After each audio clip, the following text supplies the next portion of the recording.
Hello there, everybody, and welcome back to Buckeye Politics. It's me, your favorite Ohioan. So today we're going to be doing a updated Senate prediction. We haven't done one of these in a very long time. I meant to do one end of March. I try to do them at the end of every month, but unfortunately, just stuff going on with my life, us hitting 1,000 subscribers, other videos I already had planned, such as the Hungry video, the Senate and governorship predictions really didn't fit in. So I do apologize. We're going to have to do them beginning of April this month and probably beginning of May. So probably going to do the beginning of the month from now on, just to keep things in some sort of order. Keep things semi-formal. So with that, we're gonna do the Senate prediction today, with the governorship prediction probably tomorrow or the day after. We'll have to see. But with that, sorry for ranting. Let's get into the video. So we're gonna fill in the safe Republican states, and they include states of North Dakota, South Dakota, Idaho, Utah, Kansas, Missouri. Both of Oklahoma's seats, as you know, there's the current election in Oklahoma that was already scheduled, but then recently Jim Inhofe, the Republican senator, announced he will be retiring at the end of this at the end of the end of his term. Well, not end of his term, at the end of this cycle. So there's a special election to replace him. Both are going to be safe Republican. Really nothing to say there. Oklahoma is a very Republican state. It's one of the most Republican states in the nation. And even though I've seen people say, "Oh, it could be competitive because it's an open seat." It's not going to be competitive. Just shut up. Oklahoma, both seats are going to be safe Republican. Anyone who says otherwise is coping. We also have the states of Arkansas, Louisiana, Alabama, Kentucky, Indiana, South Carolina, Alaska, and these are all the states that probably make sense in terms of being safe. But we're actually going to add another three states that are going to be safe for the Republican Party, and they include states of Iowa, Ohio, and Florida.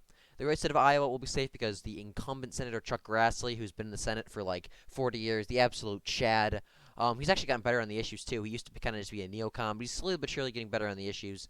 But he's based, he's epic, he's at Chad, he's in his 80s. He's been the Republican senator for like 6 or 7 cycles, something crazy like that, and he wins by huge margins. So he's going to win a re-election by a huge margin again. Anyone who says otherwise is coping. Chuck Grassley, the Chad farmer of Iowa, can win by 25, 30 points in my opinion. My great home state of Ohio, really, unless we nominate Josh Mandel, Ohio's going to be above 10 points. Mike Gibbons, with his interesting comments that have recently come out about his stances on abortion and his views on the working class and blue-collar workers and like taxes and that stuff, that could possibly hurt him a little bit. But I think overall, that stuff really, outside of like election Twitter and election nerds like myself, no one really knows about that here in Ohio. I can confirm that. So I think Mike Gibbons, unless Tim Ryan makes a huge example of that, which is very possible, but I really don't see that happening. I think Ohio will be safe Republican. But really, if it's J.D. Vance, which is most likely I hope will win, and looks like he may have a solid chance at winning now. Polls were not looking good for J.D. Vance at first, but now after some solid Senate debates and he's seeing a bit of a resurgence in the polls, and we're still waiting on the next ones to come out. But there was a poll, it was not on Wikipedia, that had basically a three-way tie between J.D. Vance, Josh Mandel, and Mike Gibbons. So J.D. Vance, even though if you look at Wikipedia, you really won't see anything, there are some other polls that are not a little less official, but still nonetheless quite accurate, that have J.D. Vance doing very well. So really, anyone else besides Mike Gibbons or Josh Mandel, Timken might be under 10 because she's annoying, but really, Ohio's going to be safe Republican, more likely than not. The great state of Florida, Marco Rubio won by almost 9 points back in 2016. I believe it was around 8 points. And with Florida being a Republican trending state and a Republican leaning year, I see zero reason Florida should not vote 2 more points to the right and be safe, being R+10. So with that, we're going to fill in these safe Democrat states, and they include states of Oregon, California, Hawaii, Maryland, Connecticut, Vermont, New York, and Illinois. Not much to say here. These are all pretty states that you would expect to go Democratic pretty much no matter what. A lot of you might be wondering, what about Washington? And Washington we're gonna get to in a second. But really, like I said, all these states here, nothing's gonna happen there. So we're gonna film the likely states now for the Democrats, and they include the states of Colorado and Washington. Recently, not really recently, there hasn't been a poll since the beginning of February. Interesting that as soon as the polls show incumbent Senator Patty Murray in Washington having a bit of a fight against Veterans Affairs activist Tiffany Smiley. As soon as the polls showed the race getting a little competitive, they stopped polling the race. Just interesting to note. But Tiffany Smiley, she's actually super good on the issues. She's running a stellar campaign, and she's making the race very competitive. A poll back in the beginning, at the end of 2021, had Tiffany Smiley only beating a generic Republican by a couple of points, and then recently a poll. Well, it was beginning of February because they haven't polled the race since, because the Democrats will realize they're seeing the writing on the wall. They're seeing Washington possibly be competitive. But Patty Murray is currently only up by 9 points against Tiffany Smiley instead of Washington. And really, we haven't even seen campaigning hasn't even really began yet. So Tiffany Smiley is running an excellent, very populist, very pro-worker campaign in Washington. She's uniting the base in Washington and bringing in some new factions, which is nice to see. You love to see it, and I think Washington is actually going to be under 10 points. I think as of now, I think Tiffany Smiley, she's not going to win, but I think she will lose by about 8 to 9 points, which is actually a very respectable showing for the state of Washington. So kudos to her. Colorado, similar story. It's such a detrending state. Nothing's really going to happen there. Going to be likely Democrat. So that we're going to fill the likely Republican states, of which there are two. They're the states of Wisconsin and North Carolina. Ron Johnson in Wisconsin is probably going to win by just more than 5 points. His most likely opponent, Mandela Barnes, is absolutely awful on the issues, as we like to call him in our little election community, me and AFM. AFM came up with the name, by the way, but AFM, I like that name a lot. So Mandela White Wisconsin Barnes. He's basically a Bernie bro in a in a Republican trending state against a popular senator in a Republican trending year. Good luck with that, Democrats in Wisconsin. So Wisconsin's going to be likely for the Republican Party. Ron Johnson will probably win by just more than 5. Ron Johnson may inspire some solid turnout in a place like Madison, but really the entire rest of the state is going to be like hell no, and they're going to turn out for Ron Johnson in huge margins. Ron Johnson may flip a few counties in the driftless area, but overall, I think Ron Johnson will do very well and win by about 5 points. Similar story in North Carolina. Ted Budd, he had some trouble early on, but he's doing a little bit better in the polls of the Republican primary and the general. I think Ted Budd will go on to win in the state of North Carolina.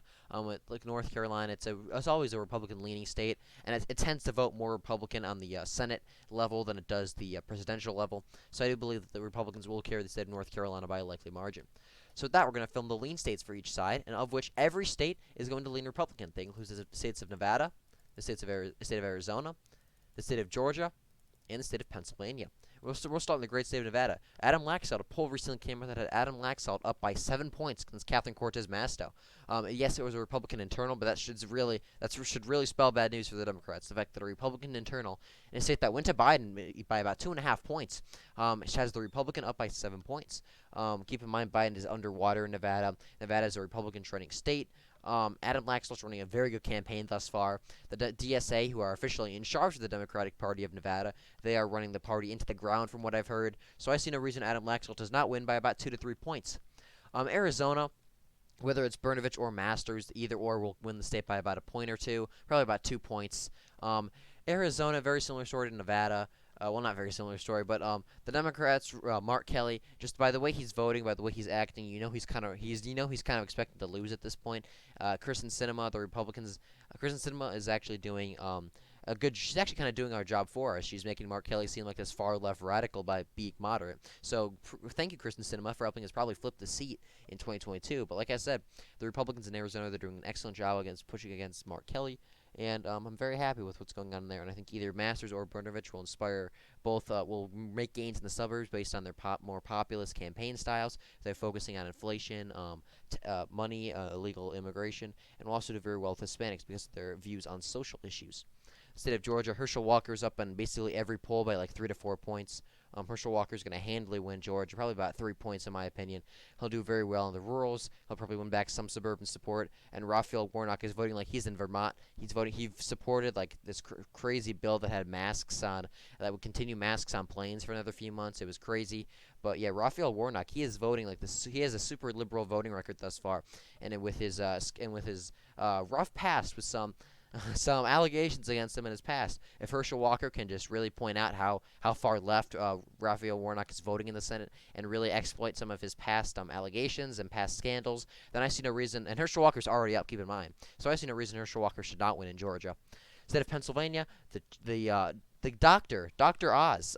He has a rough history, but overall he is the best candidate in that field in my opinion. He's currently leading in the polls of the primary. He's getting huge crowds at his rally, and I think he's going to win by a lean margin. Both the Democrats are pretty bad candidates in my opinion. One's pretty far left. The other is more like is claims to be more moderate, but they're both pretty far. They're both relatively left leaning. There's no like blue dog in the race at all. They're both trying to be Bob Casey, but they're failing miserably because they're not Bob Casey. They're liberal Democrats, and that's the issue. They're not fitting the role very well. Dr. Oz is getting huge crowds. He's the state of Pennsylvania. If you're looking at the voting registration too in Pennsylvania, it's absolutely nuts. Republicans have gained like 150,000 voters, like something crazy like that. Like it went from being like in 2016, Democrats had an advantage in terms of like registered voters in Pennsylvania by like 500,000, and now Democrats only have an advantage in Pennsylvania by like 300,000. Like now, because so many voters are not only switching from the Democrat to Republican, but a lot of voters are just registering as Republicans now. And keep in mind, Pennsylvania is a state that only went to Biden by like 100,000, 80,000, 100,000 votes or so. So with these huge shifts to the Republican Party recently, and with inflation really hurting working class communities such as those outside of Pittsburgh, the Steel Country, as well as places like Allentown. Not really Allentown, from what I've heard. I stand corrected in Allentown. I've always seen Allentown, Pennsylvania, as like this working class area, and it used to be, but now it's more like a neoliberal kind of suburban hub. So places like Scranton, Joe Biden's policies are not helping out in Scranton, I can tell you that. So communities like that, I do expect them to turn out heavily for any Republican. And Dr. Ross has a certain affiliation with those communities because he is on daytime TV. You'll be surprised how many white working class voters and working class people they watch Dr. Oz. They know him. A lot of them like him. From a white working class family, we used to have Dr. Oz on all the time. So Dr. Oz, he already has a connection with some of these voters, and I think with the issues, he's going to win them over. And I think Dr. Oz will win the state of Pennsylvania by a lean margin. And that leaves the state of New Hampshire, which I believe will tilt to the Republican Party. We saw some polls that show Maggie Hassan, the incumbent Democrat senator, up by about 4 or 5 points. I think it was 5, 6 points actually over Don Bolduc, who's the presumptive Republican nominee. He's leading in the polls. There's some better candidates out there in the race, but it looks like Don Bolduc is going to be the nominee. He's kind of a boomercon, kind of a MAGA boomer, kind of far out there in my opinion, especially for a state like a more suburban state like New Hampshire. But you know what? The fact that he's only up by only down by like 5, and the polls in New Hampshire are so off. But I think it's going to be a very close race. I think it's going to come down to the wire. But I do think that based on just national environment and all that good stuff, with Biden's approval rating, I do think the state of New Hampshire will very narrowly go to the Republican Party. So thank you for watching this video. I hope you enjoyed. Be sure to like and subscribe for more.